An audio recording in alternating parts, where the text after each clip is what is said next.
Азыркы убакта тилекке каршы полный сумма чогулбай жатат. Не дегенде $45.000 дешкен түрктөгү врачтар.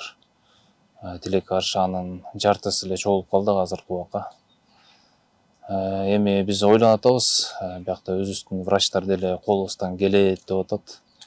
Буюрса ушу понедельник консилиум болот.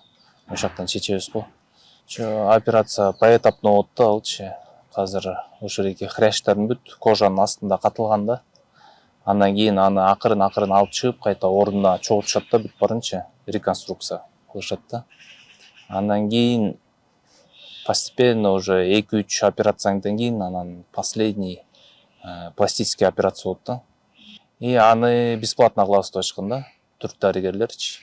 Ага чейин реконструкциясы платный деп аткан да.